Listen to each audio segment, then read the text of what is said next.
로마서 11장 2절에서 5절입니다.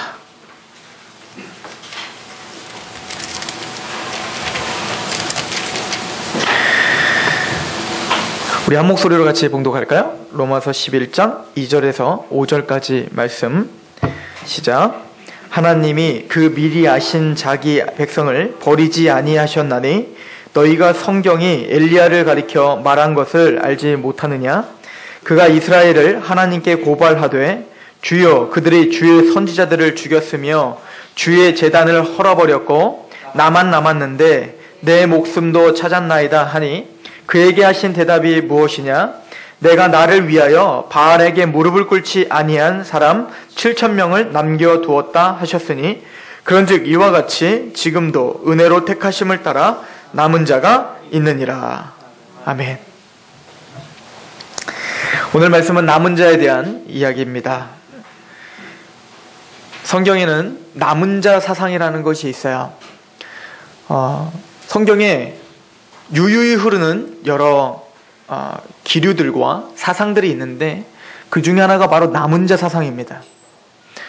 특히 이사야를 시작으로 해서 선지자들은, 구약에 있는 선지자들은 이스라엘에 남은 자가 있다, 남은 자에 대해서 끊임없이 우리에게 선포를 해주고 있어요.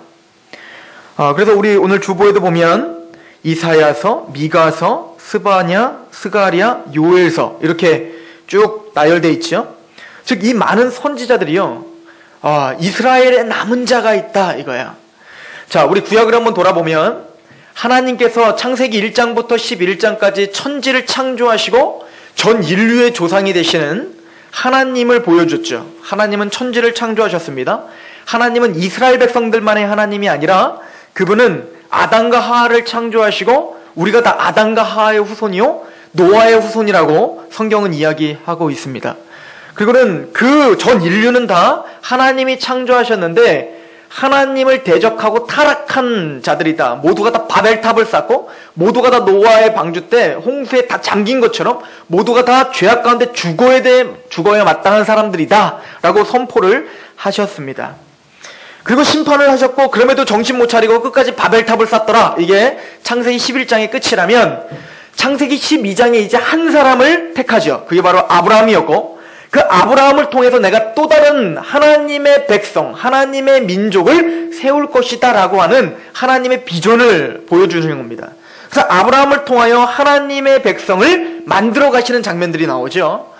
자, 그런데 하나님이 이제는 아브라함, 이삭, 야곱을 통하여 하나의 민족을 만들게 되고 그리고 이 민족, 한 나라, 이스라엘이라는 나라는 언제 딱 시작하냐면 이스라엘 백성들이 애굽에 있다가 모세를 통하여 출애굽한 이후에 이제는 하나님의 백성이 하나님의 나라의 국가가 출범하는 거죠. 자, 그런데 지금 그 역사가 이제 여호수아서, 사사기, 사무엘상하, 역대상하, 열왕기상하 이런 역사서의 이야기들이란 말입니다. 그런데 그 역사서가 끝나갈 무렵부터 이제는 선지서가 시작됩니다. 그 선지서는 근데 이제는 선포하기를 육적인 이스라엘이 진짜 이스라엘이 아니다를 자꾸 선포하는 거예요. 육적인 너희가 아브라함의 자손이라고 해서 진짜 하나님의 자손인 줄 아느냐? 아니라는 거예요. 육체의 할례가 진짜 할례인 줄 아느냐?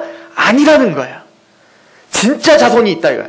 하나님이 진짜 원하고 진짜 일으킬 만한 자손이 있다. 그럼 우린 뭔데? 우리 육적인 이스라엘은 뭔데? 너희는 모형이었다. 그 진짜 이스라엘의 모형이었다. 그럼 누가 진짜 이스라엘이란 말입니까? 걱정 마라. 너희 민족에게도 이스라엘, 너희 육적인 이스라엘에게도 남은 자가 있다. 하나님의 은혜를 받을 남은 자들이 있다. 라고 선지자들은 계속 선포하고 있어요. 그 선포를 좀 봅시다. 남은 자 그럼 어떤 사람인가? 구약에서 말하는 남은 자는 누구인가? 우리 이사야서 우리 10장을 한번 가보세요. 이사야서 10장 20절부터 한번 읽어보겠습니다. 이사야서 10장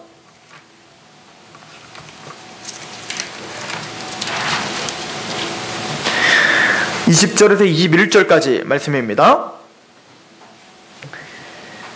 자, 10장 20절에서 21절. 자, 함께 봉독하도록 하겠습니다. 시작. 그날에 이스라엘의 남은 자와 야곱 족속의 피난한 자들이 다시는 자기를 친 자를 의지하지 아니하고 이스라엘의 거룩하시니 여호와를 진실하게 의지하리니 남은 자 곧 야곱의 남은 자가 능하신 하나님께로 돌아올 것이라. 이사야 선지자는 뭐라고 선포합니까? 그날이 되면, 하나님의 때가 되면 이스라엘의 남은 자손이 있는데, 그 남은 자손이, 그 족속이 가난한 자들이, 그들은 특징이 있는데 뭐냐면 피난한 자들이고 다시는 자기를 친 자를 의지하지 아니하고, 즉 사람을 의지하지 않는 자예요. 이스라엘의 거룩하신 이 여호와를 진실하게 의지하는 사람들. 단순히 나는 육적인 아브라함의 자손이다 라고 하는 것을 의지하는 게 아니고, 또 말로는 이스라엘이라고 말하지만 하나님이 아닌 세속적인 것을 끊임없이 의지하는 사람 말고, 남은 자의 특징은 뭐예요? 이제는 사람을 의지하거나 나를 의지하는 사람이 아니라 뭡니까? 하나님께 피하여 하나님만 의지하는 사람. 이 사람을 하나님은 어떻게 하실 거라는 거예요? 만드실 거고, 그 사람이 바로 남은 자다라고 이야기를 하고 있습니다. 21절도 보면 남은 자, 곧 야곱의 남은 자가 능하신 하나님께 어떻게 합니까? 돌아오는 역사가 일어나게 될 것이다. 그럼 미가서는 뭐라고 하는지 보세요. 조금씩 남은 자가 무엇인지를, 또 누구를 가리키는지를 우리가 좀 바라보는 거예요. 미가서 우리 5장 7절을 한번 보도록 하겠습니다. 미가서 5장 7절입니다. 구약성경 1291페이지 정도에 있습니다. 미가서 5장 7절 말씀.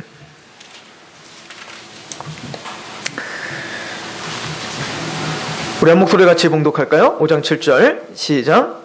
야곱의 남은 자는 많은 백성 가운데 있으리니 그들은 여호와께로부터 내리는 이슬 같고 풀 위에 내리는 담비 같아서 사람을 기다리지 아니하며 인생을 기다리지 아니할 것이다. 이 남은 자는 여호와께서 내리시는 이슬과 같고 풀 위에 내리는 담비와 같다. 그렇죠? 이슬과 담비는 생명과도 같은 거예요. 그 당시에 이 척박한 팔레스틴 땅에서 하나님이 내려주시는 그 이슬과 담비는 생명을 유지하게 하는 가장 핵심적인 겁니다. 그런데 이 남은 자들은 뭐라고 하는 겁니까? 바로 그 하나님의 이슬과 담비와 같을 것이다. 즉 뭡니까? 하나님이 그렇게 보호하시고 하나님이 이렇게 생명을 주시고 하나님이 함께 하시는 자들이 될 것이다. 즉 하나님과 함께하는 자, 이 사람이 뭡니까? 남은 자예요. 미가서 우리 7장도 보시면 7장 18절을 보십시오. 또 이 남은 자의 특징은 뭐냐면 7장 18절 같이 한번 읽어보겠습니다. 시작. 주와 같은 신이 어디 있으리까? 주께서는 죄악과 그 기업에 남은 자의 허물을 사유하시며 인애를 기뻐하심으로 진노를 오래 품지 아니하시나이다. 남은 자는 하나님께서 그의 허물, 그의 죄죠. 그런 모든 죄악을 어떻게 하신다는 거예요? 사유하신다. 없애주신다. 깨끗하게 해주신다. 즉 남은 자는 뭡니까? 그 죄를 없임받아야 돼요. 즉 하나님이 그 죄를 용서해 주셔야 되고 그 모든 죄를 다 없애주시는 사람, 즉 하나님의 인애, 하나님의 은혜를 알고 기뻐하는 사람, 그런 사람들을 내가 남겨놓고 그런 사람들을 내가 만들 것이다 라고 미가를 통해서 예언을 한 겁니다. 우리 요엘서를 한번 볼게요. 요엘서를 통해서 이제 신약과 연결을 지어봅시다. 요엘서 2장 32절이에요. 자, 요엘 선지자는 뭐라고 예언하고 있나 한번 보십시오. 요엘서 2장 32절.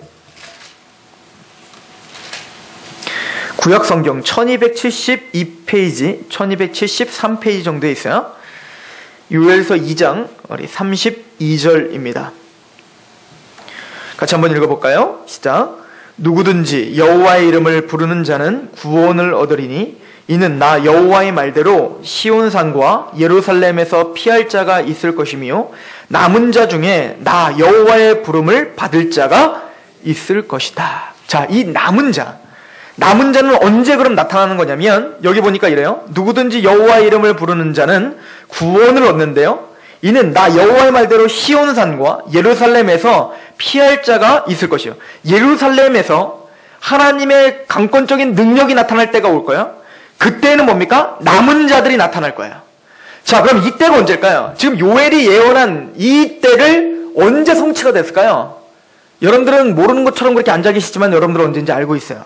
그게 뭐냐면 28절부터 읽어보면 이게 이때 일어난 거구나. 남은 자가 이때 나타나는구나를 알게 돼요. 28절부터 한번 읽어볼게요. 그 후에 내가 내 영을 만민에게 부어주리니 너희 자녀들이 장래일을 말할 것이며 너희 늙은이는 꿈을 꾸며 너희 젊은이는 이상을 볼 것이며 그때 내가 또 내 영을 남종과 여종에게 부어줄 것이며 내가 이적을 하늘과 땅에 베풀리니 곧 피와 불과 연기 기둥이라. 여호와의 크고 두려운 날이 이르기 전에 해가 어두워지고 달이 핏빛같이 변하려니 와. 자, 하나님의 영이 강하게 임해서 만민에게 부어줘서 장래일을 말하고 자녀들은 꿈을 꾸고 늙은이는 꿈을 꾸고 자녀들은 장래일을 말하며 젊은이 이상을 보는 그 역사 언제 임했습니까? 하나님의 영이 언제 임해서 이렇게 하나님이 강하게 역사해 주실 때가 언제였죠? 오순절 성령 강림이에요. 즉 신약의 교회가 시작될 그 무렵을 말하는 겁니다.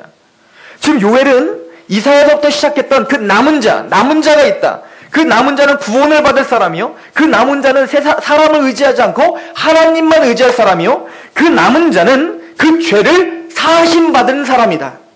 근데 그 사람은 여호와의 이름을 부르고 하나님 앞에 구원함을 받을 사람이다. 그런데 이 남은 자는 언제 나타나냐면 하나님이 자기의 영, 성령을 부어주실 때, 남종과 여종에 부어주실 때, 그때 이 남은 자가 확연하게 드러나게 될 것이라는 거예요. 이게 언제 일어납니까? 사도행전 바로 2장부터 나타나는 겁니다. 오순절 성령 강림 때 베드로가 설교를 하면서 뭐라고 합니까? 많은 사람들이 성령을 받아 방언을 하니까 어떻게 합니까? 세술에 취했다. 그때의 방언은 외국어 방언이에요. 예를 들어서 우리가 한국에서 막 설교를 제가 한국말로 하고 있는데 미국 사람, 여기 아프리카 사람, 막 중국 사람, 일본 사람 막 같이 앉아 있는데 저는 분명히 한국어로 얘기하고 있는데 그 사람들은 다 영어, 일본어, 중국어로 서로 막 알아서 듣고 복음을 들어 구원받는 역사가 막 일어난 거예요. 이게 오순절 성령 강림 때 일어난 사건이란 말입니다. 그러더니 그 사람들이 막 기도를 하는데 뭡니까? 딴 사람들이 딴 나라 말로 막 기도를 하니 어때요? 술 취한 사람처럼 보이는 거예요. 그럴 때 야, 세술에 취했다 라고 했더니 베드로가 뭐라고 합니까? 아니라 요엘 선지자가 우리에게 예언한 것처럼 자녀들은 예언할 것이요 아비들은 꿈을 꾸고 청년들은 뭐죠? 우리 사도행전을 봅시다. 그래서 말씀을 봐야 돼요. 느낌으로 하면 안 돼요. 우리 사도행전 2장 가봅시다.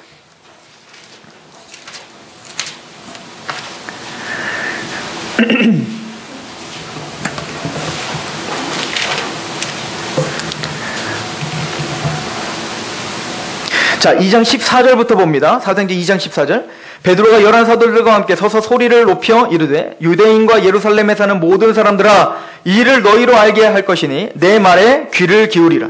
때가 제3시니 너희 생각과 같이 이 사람들이 취한 것이 아니라 이는 곧 선지자 요엘을 통하여 말씀하신 것이니 일렀을 때 이미 이 예언이 언제 이루어졌어요? 오순절 성령 강림 때 이미 2000년 전에 이루어졌다는 거예요. 그리고는 말합니다. 17절 하나님이 말씀하시기를 말세 내가 내 영을 모든 육체에 부어주리니 너희의 자녀들은 예언할 것이요 너희의 젊은이들은 환상을 보고 너희의 늙은이는 꿈을 꾸리라. 그때 내가 내 영을 내 남종과 여종에 부어주리니 그들이 예언할 것이요 또 내가 위로 하늘에서는 기사를 아래로 땅에서는 그 징조를 베풀리니 곧 피와 불과 연기로다. 주의 크고 영화로운 날이 이르기 전에 해가 변하여 어두워지고 달이 변하여 피가 되리라. 그리고는 21절 같이 읽어볼까요? 시작. 누구든지 주의 이름을 부르는 자는 구원을 얻으리라. 이제부터는 뭡니까? 그 복음을 믿고 돌이키면 이제는 육적 이스라엘이건 이방 사람이건 예수 그리스도를 믿는 그 즉시 뭡니까? 진짜 이스라엘이 되는 역사가 시작되는 거예요. 그럼 이사야서부터 시작했던 그 남은 자는 누굽니까? 그 이스라엘 백성들 중에 예수 그리스도를 믿고 돌이키는 초대교회 예루살렘 성도들을 가리키는 거겠죠. 지금 이 말을 듣고 유대인 중에 강팍하여 예수님을 믿지 않았던 많은 사람들, 하나님 예수님께서 끊임없이 비유를 통해서 성경도 하나님 나라도 그렇게 자세하게 알려줬건만 깨달아도 듣지 못하는 그 사람들, 들어도 듣지 못하고 보아도 보지 못하는 그 사람들은 뭡니까? 진짜 이스라엘이 아닌 거예요. 그 중에 베드로를 비롯한 12 제자, 그리고 지금 오순절날 그 복음을 듣고 믿음이 생겨 하나님 앞에 찬양을 부르는 그 3,000명 그리고 5,000명 그 사람들이 뭡니까? 하나님의 그렇게 긴 역사 속에서 예언한 남은 자들이겠죠. 그래서 사도 바울은 우리는 반드시 남은 자가 돼야 돼요. 여러분들은 남은 자이십니까? 아니면 그냥 육적 이스라엘이라고 하는 그 택함에 대한 기쁨만 가지고 영적 이스라엘이 되지 못한 그 유대인들처럼 우리가 육적으로는 꼭 기독교인이고 하나님을 믿고 예수님을 믿는 사람처럼 하고 있지만 남은 자와는 전혀 상관이 없는 사람입니까? 남은 자 사상은 굉장히 중요합니다. 왜냐하면 오늘도 남은 자는 있기 때문에 그래요. 그렇다면 성경에서 말하는 남은 자가 내가 남은 자인가 아닌가를 확인하셔야 되는 거죠. 제 말이 아니죠. 로마서 11장을 보세요. 오늘 본문입니다. 로마서 11장 5절을 보세요.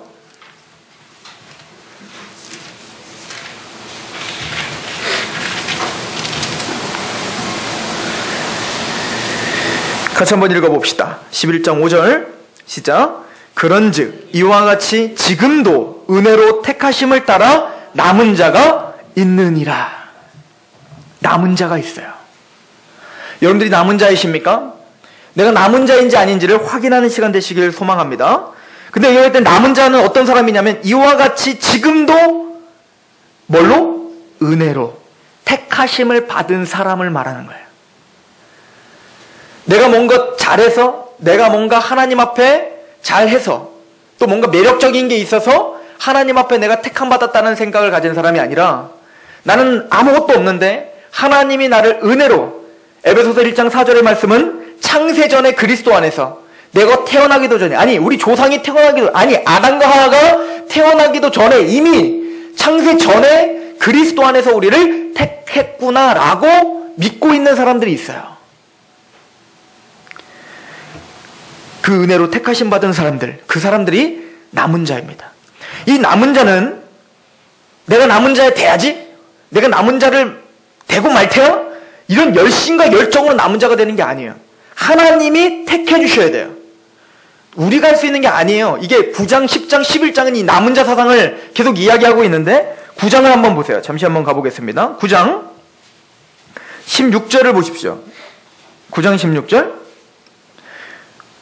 모세에 대해서, 모세와, 그리고 나중에 이제 바로에 대한 이야기를 하면서, 바로는 참 불쌍하잖아요. 바로는 어떻게 보면 그 악하게 쓰임받고 죽었는데, 그거에 대한 이야기를 하면서 이렇게 설명을 합니다. 9장 16절, 같이 한번 읽어볼까요? 시작.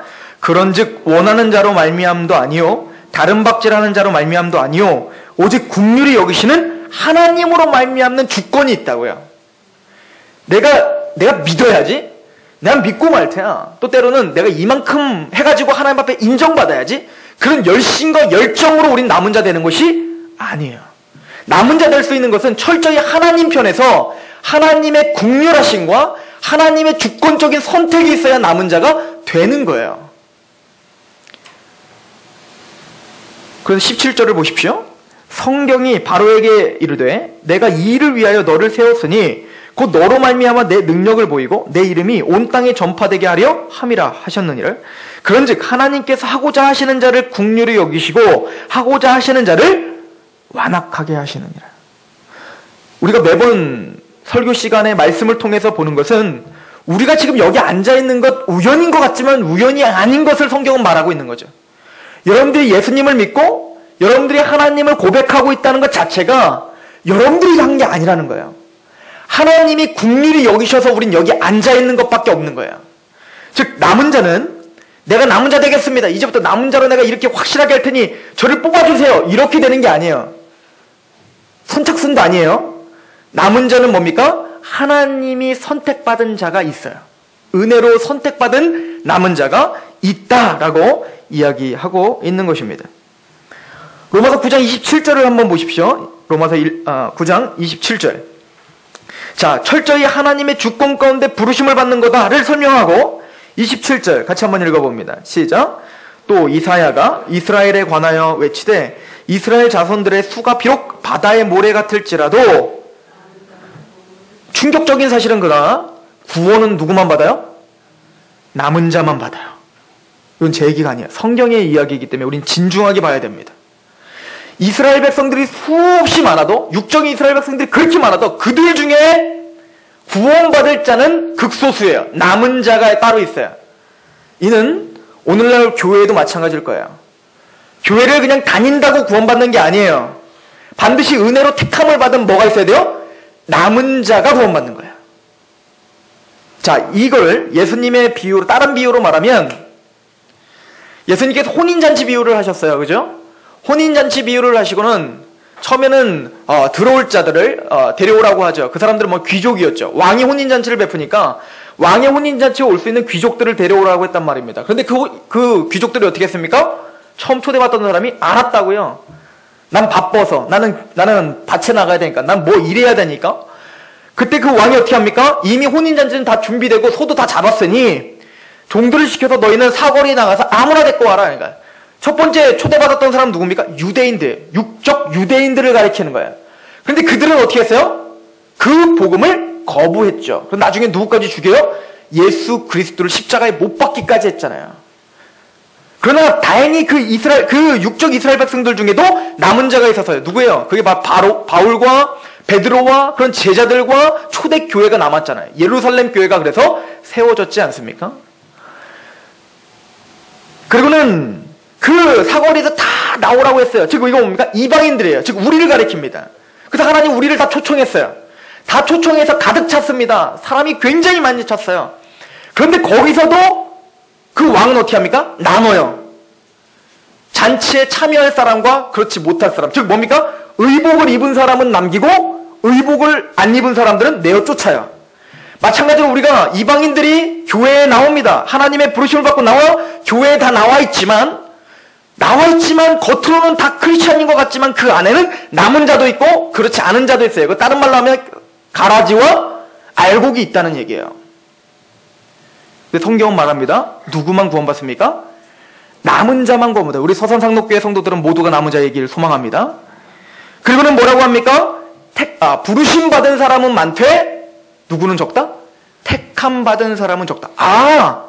은혜로 택함 받은 남은 자. 지금 그 말씀이 계속 일맥상통하게 우리에게 선포되고 있는 거예요.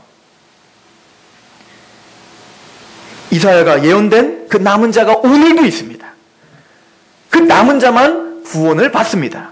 그러므로 우리는 스스로 생각해야 돼요. 내가 진짜 남은 자인가? 그렇다면 이 남은 자의 특징이 무엇인가를 제대로 알아야겠죠. 그래서 나를 확인해 보는 거예요. 하나님 내가 남은 자 되겠습니다 라고 지금 말하는 게 아니라 그 잣대를 보고 내가 남은 자인가 아닌가를 확인해 봐야 된다는 얘기예요. 오늘 본문 11장 3절을 가보십시오. 로마서 11장 3절에 남은 자의 특징이 있어요.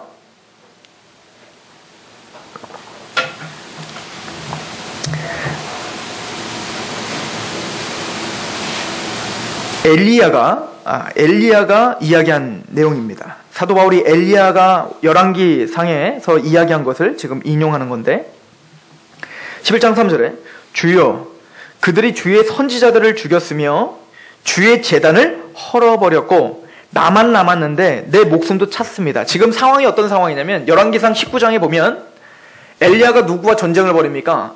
아합이 아세라를 통하여서 이세벨을 통해서 그 바알 숭배를 유대에 끄집어 왔단 말이에요. 그 이스라엘 백성들에게 북이스라엘에 완전히 그 바알 숭배가 팽배한 시대를 만들어 버렸단 말입니다. 우상 숭배하는 지역이 돼 버렸어요. 그래서 하나님의 선지자 엘리야는 어떻게 합니까?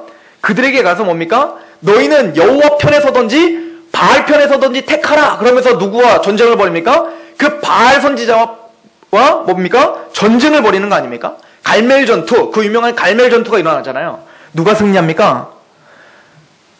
엘리야가 승리하잖아요. 엘리야가 분명히 승리했는데 어떤 일이 벌어지냐면 그 이세벨과 아합은 더 득심하여 누굴 죽이려고요? 아니 그런 능력을 봤으면 하나님 죄송합니다 회개해야 되는데 회개는커녕 그 엘리야를 죽이려고 쫓아온다고요. 그 엘리야가 어떻게 하냐면 기운이 다 빠져버린 거예요. 그리고는 로뎀나무 밑에서 나 죽이십시오. 하나님 나 살릴 이유 뭡니까? 나 할 만큼 했습니다. 이게 삐졌죠? 모든 마음이 다 무너진 거예요. 그런 상태에서 하나님이 말씀하시는 거예요. 근데 엘리야 그때 하는 얘기가 뭐냐면 나만 특심하여, 나만 하나님만 섬기지, 나머지는 다 우상숭배하고, 다 그냥 하나님 배반하고, 나만 이렇게 열심히 합니다. 나만. 우리로 말하자면 나만 복음을 알고 있고, 그냥 이 한국교회가 다 썩었고, 막 전 세계 교회 다 썩어서 막 나만 복음을 갖고 있고, 지금 복음만 하면 막 나에게 뭐라고 하고, 지금 그런 상황입니다. 뭐 이렇게 우리로 한번 빗대어 보면 이런 이야기를 했다는 거죠. 자, 그때 그 특징이 뭐냐면, 이스라엘 백성들은 어떤 특징이 있냐면, 첫 번째, 선지자들을 어떻게 했어요? 죽였다. 이건 뭐죠? 말씀을 거부했다는 거예요. 하나님의 말씀을 거부했어요. 그리고는 여러분들이 에레미야서를 보면 뭐라고 써있냐면, 귀가 간지러워 귀를 즐겁게 해주는 말만 들었더라. 이렇게 말해요. 그러니까 하나님의 백성이 하나님의 백성이라고 하나님의 존전 앞에 서서 참 선지자가 선포하는 회개의 메시지와 하나님의 진리의 메시지를 선포하면 듣기 싫은 거예요. 듣기 좋은 말만 좋은 거예요. 즉 하나님의 말씀은 거부하는 겁니다. 복음을 거부하고 하나님의 언약을 거부하는 사람들이 팽배한 시대라는 거예요. 두 번째는 제단을 헐어버렸다는 거예요. 예배가 무너집니다. 신령과 진정으로 드리는 예배가 무너지는 시대가 되었다는 거예요. 오늘날도 마찬가지예요. 하나님 앞에 서 있지만 하나님의 말씀, 하나님의 백성인데 하나님의 말씀을 들으려 하지 않는 시대입니다. 말씀이 홍수 속에서 있지만 하나님의 말씀을 귀 기울여 들으려고 하지 않아요. 또 듣는다 해도 요즘에 얼마나 편합니까? 채널만 돌려서 마음에 드는 말씀 있으면 골라서 듣다가 마음에 들지 않으면 속 돌려서 CBS로 갔다가 CBS 마음에 안 들면 CTS로 갔다가 다 필요 없어 그러면 극동방송 듣다가 다 필요 없어 내가 좋아하는 책만 보면 되는 거 아니에요. 요즘 그렇게 말씀도 쇼핑하는 시대가 됐다고요. 회개하라고 하는 메시지를 듣기 싫어합니다. 복받으라는 말만 너무너무 듣기를 좋아해요. 그리고는 겉으로는 나는 주님을 믿습니다라고 외치는 시대예요. 예배가 다 무너져 버렸어요. 그렇다면 남은 자는 어떤 사람입니까? 그 반대의 사람이겠죠. 우리 열왕기상을 한번 잠깐 가보시겠습니까? 오늘 배경이 되는 말씀입니다. 열왕기상 19장을 보세요. 열왕기상 19장 10절을 보십시오.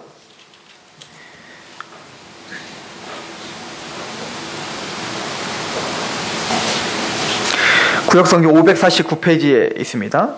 열왕기상 19장 10절. 그가 대답하되, 지금 엘리야가 대답하는 거야.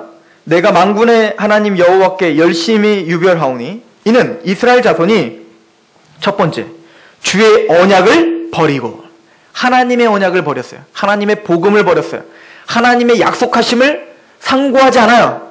자기 멋대로 하나님을 섬기고 있어요. 이게 첫 번째 특징이에요. 두 번째, 주의 제단을 헐며 라고 말합니다. 즉 예배가 무너졌어요. 교회론이 무너졌습니다. 칼로 주의 선지자들을 죽였습니다. 이게 그 당시 엘리야 시대의 상황이었어요.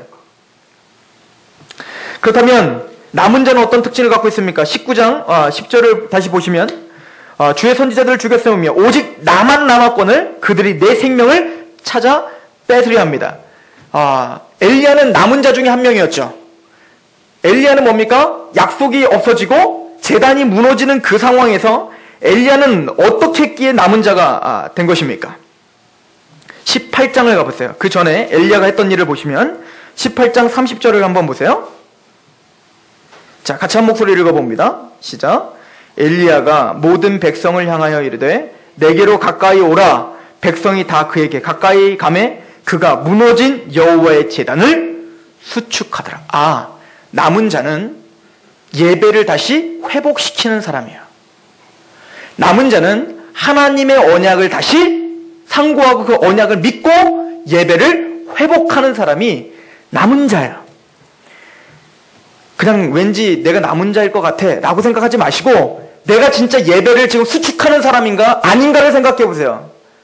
이것이 내가 남은 자인가 아닌가의 기준점이 될 겁니다. 막연하게 그냥 이 말씀을 듣고 있으니까 남은 자겠지. 아니요, 그렇지 않아요.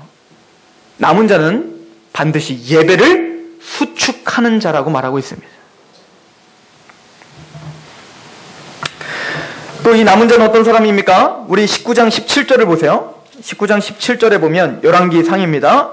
17절 보면 하나님이 엘리야가 나만 득심하여 나만 남았고, 그러니까 아니라는 거예요. 엘리야야, 정신 차려. 너만 지금 특심한 것 같지만 그렇지 않아. 내가 이 이스라엘 백성들 중에 남은 자를 남겨놨어 라고 이야기를 하죠. 17절부터 보면 하사엘의 칼을 피하는 자는 예후가 죽일 것, 예후의 칼을 피하는 자를 엘리사가 죽이리라. 그러나 내가 이스라엘 가운데 7,000명을 남기리니 다 바알에게 무릎을 꿇지 아니하고 다 바알에게 입맞추지 아니한 자더라. 엘리야 시대 때 엘리야만 남은 자인 줄 알았던 거예요. 그래서 엘리야가 하나님 나만 남았습니다 라고 말했는데 하나님 아니라는 거예요. 엘리야야, 너는 예후와 엘리사에게 기름 부으라는 거예요. 네가 남은 자로 그렇게 하나님을 향해서 열심히 있어 바알과 우상숭배와 부딪혀 싸워 승리하는 것처럼 나에게 남은 자가 더 남았어. 그 대표적인 사람 두 사람 있는데 하나는 엘리사고 두 번째는 뭐예요? 예후라고 하는 왕을 내가 세울 거야 라고 말합니다. 그리고는 뭡니까? 이 유대인들 평신도들 중에도 7,000명의 남은 자를 내가 남겨놨다는 거예요. 그럼 이 7,000명이 누굴까요? 나중에 보면 이 일은 열왕기 하에 예후가 그 7,000명을 남은 자가 누군지를 이야기해줘요. 예후가 나중에 왕에 오릅니다. 하나님의 남은 자 예후가 종교개혁을 일으키는데 이 예후는 이렇게 종교개혁을 일으켰어요. 아합 왕이 바알 숭배를 강하게 하니까 예후가 이렇게 선포를 했습니다. 나는 바알보다 훨씬 바알 숭배를 더 하는 사람이다. 나는 바알 숭배자다. 그러므로 내가 전국에 있는 바알 숭배자들을 모여서 한꺼번에 같이 제사를 하려고 한다. 그래서 한 성으로 바알 숭배자들은 다 들어와라. 만약에 이 성에 들어오지 않는 바알 숭배자들, 그래서 만약에 이 성에 들어오지 않으면 그 밖에 있는 사람들은 뭐예요? 다 바알을 숭배하지 않는 사람일 거 아니에요. 그 성 밖에 있는 사람 내가 다 모조리 죽이겠다. 살고 싶으면 빨리 성 안으로 들어와라 라고 이야기했어요. 그랬더니 전국에 막 바알을 숭배할까 여호와를 숭배할까 막 이렇게 양다리 걸쳤던 사람들 다 어떻게 했을까요? 당장에 뭡니까? 여호와를 숭배하는 걸 다 포기해버리고 어디를 갔을까요? 성 안으로 들어갔겠죠. 왜? 살아야 되니까. 근데 끝에는 예후가 어떻게 한 거예요? 사실은 여호와께 특심한 예후는 그 바알 숭배자들을 모조리 어떻게 했습니까? 죽여버린 거예요. 그 안에서 잡아다가. 그리고 남은 자들이 7,000명이었다는 거예요. 즉 뭡니까? 바알에 무릎을 꿇지 않는 자, 오직 여호와께만 무릎을 꿇는 자, 그 사람들이 뭡니까? 남은 자인 거예요. 그런데 지금 이 이야기를 바울은 하면서 지금도 남은 자가 있다라고 말해요. 지금도 남은 자가 있다. 그럼 여러분들을 생각해 보십시오. 저를 한번 생각해 보는 겁니다. 내가 오늘도 예배를 수축하는 자인가? 그리고 내가 우상에 무릎을 꿇지 않고 바알에 무릎 꿇지 않고 오직 여호와의 율례와 그 언약만을 붙잡고 사는 사람인가?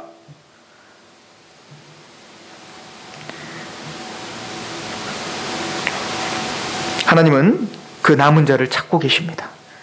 하나님은 그 남은 자를 통하여 마지막 시기에 하나님의 놀라운 복음의 사역을 하실 것입니다. 상록교에 몸을 담았다고 다 남은 자라고 착각하면 안 됩니다. 상록교에 몸을 담았다고 다 구원받을 사람이라고 착각하면 안 됩니다. 스스로 점검하십시오. 하나님 앞에 내가 정말 남은 자인가? 남은 자는 마지막 때에 계시록 12장은 하나님의 그 천상의 전투에 대한 이야기를 합니다. 즉 진리 전쟁이 일어났단 말입니다.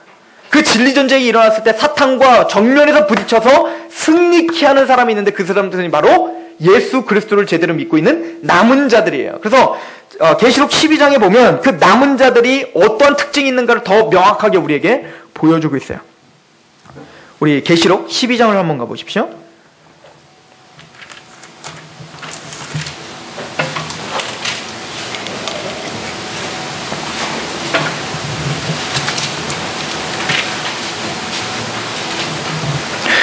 용과 여자가 전투를 벌이죠. 즉 사탄과 교회의 전투입니다. 사탄과 이 진리를 갖고 있는 예수 그리스도가 세워놓은 그 교회와 전투를 벌이고 있는 장면이에요. 자, 17절 같이 한번 읽어봅니다. 계시록 12장 17절 시작. 용이 여자에게 분노하여 돌아가서 그 여자의 남은 자손 곧 하나님의 계명을 지키며 예수의 증거를 가진 자들과 더불어 싸우려고 바다 모래 위에 있더라. 지금 우리는 영적 전투 중인데 남은 자의 특징은 두 가지의 특징이 있어요. 첫 번째는 뭡니까? 계명을 지키는 자여야 돼요. 그리고 두 번째는 뭡니까? 예수의 증거를 가진 자입니다. 예수의 증거를 갖고 있다는 건 뭐냐면 구원의 확신을 갖고 있다는 거예요. 즉 예수님의 하나님이 우리에게 전해주신 그 언약을 기반으로 담대하게 붙잡고 서 있는 사람을 가리키는 거예요. 내가 진실로 너에게는 내 말을 듣고 나 보낸 자를 믿는 자는 영생을 얻었고 심판에 이르지 않으니 사망에서 생명으로 옮겼다라고 하는 그 언약을 붙들고 서 있는 사람이에요. 그러다 우르나 좌로나 치우치지 않는 사람을 가리키는 겁니다. 그 증거를 가진 거예요. 예수 그리스도의 피의 증거를 가진 사람, 즉 구원의 확증함을 받은 사람, 이 사람이 남은 자가 됩니다. 이해가십니까? 이게 예수의 증거를 가진 사람이에요. 이 예수님의 증거를 갖고 있어야 영적 전투에서 승리할 수 있어요. 우리 한번 보세요. 계시록 12장에 이 전쟁의 지금 내용을 이야기하는데 12장 10절부터 보세요. 내가 또 들으니 하늘에 큰 음성이 있어 이르되 이제 우리 하나님의 구원과 능력과 나라와 또 그의 그리스도의 권세가 나타났으니 우리 형제들을 참수하던 자 곧 우리 하나님 앞에서 밤낮 참수하던 자가 쫓겨났고 예수님의 십자가상으로 우리 안에서 우리를 주장하고 있던 사탄과 죄의 권세가 부셔지고 쫓겨났다라고 확신하는 사람을 말합니다. 그리고는 말합니다. 이 11절 같이 읽어볼까요? 시작. 또 우리 형제들이 어린 양의 피와 자기들이 증언하는 말씀으로써 그를 이겼으니 그들은 죽기까지 자기들의 생명을 아끼지 아니하였도다. 이 남은 자들, 우리 형제들, 즉 남은 자들이요. 이 남은 자들은 어린 양의 피, 예수 그리스도의 피를 마음에 품은 자예요. 또 뭡니까? 자기들이 증언하는 말, 뭐예요? 복음입니다. 즉 예수님의 십자가와 그 십자가를 증언하는 복음을 갖고 있고 그 복음 가운데 증거를 갖고 있는 사람들, 그 사람들이 누구라고요? 남은 자야. 요한일서 5장 11절을 보겠습니다. 요한일서 5장 11절.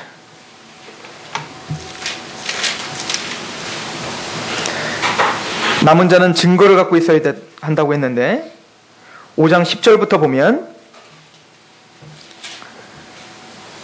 만일 우리가 사람의 증언을 받을진대 10절 하나님의 아들을 믿는 자는 자기 안에 증거가 있고 믿으십니까? 남은 자는 증거를 갖고 있어요. 그런 것처럼 하나님을 믿는 자는 자기 안에 증거가 있어야 돼요. 믿지 아니하는 자는 하나님을 거짓말하는 자로 만들하니 이는 하나님께서 그 아들에 대하여 증언하신 증거를 믿지 아니하였다. 그 증거는 뭡니까? 예수 그리스도에 대한 증거예요. 하나님의 아들 십자가로 우리의 모든 죄를 간과하시고 기억지 않고 도말해 주신다는 그 증거를 내 마음에 온전히 믿지 못한다면 그 사람은 뭡니까? 남은 자가 될 수 없어요. 그래서 그 증거를 갖고 있는 사람의 특징이 있는데 뭐냐면 11절이에요. 같이 읽어볼까요? 시작. 또 증거는 이것이니 하나님이 우리에게 영생을 주신 것과 이 영생이 그의 아들 안에 있는 것이라. 무슨 얘기입니까? 증거는 이거예요. 내 안에 예수 그리스도의 증거가 있다는 증거는 뭐냐면 내가 남은 자라는 증거는 뭐냐면 하나님이 우리에게 영생을 주실 거예요? 아니면 주셨어요? 이미 주셨다는 확신이 있는 사람이 남은 자예요. 이 예수의 증거를 갖고 있다는 특징이에요. 나는 예수 그리스도의 언약이 이미 나를 죄에서 해방해 주셨고 나는 하나님의 자녀 됐구나. 나는 이제 이미 영생을 얻었구나. 죽어도 천국 갈 수 있구나 라고 하는 예수 그리스도 때문에 확신이 있는 자, 이것이 뭡니까? 증거를 갖고 있는 사람이에요.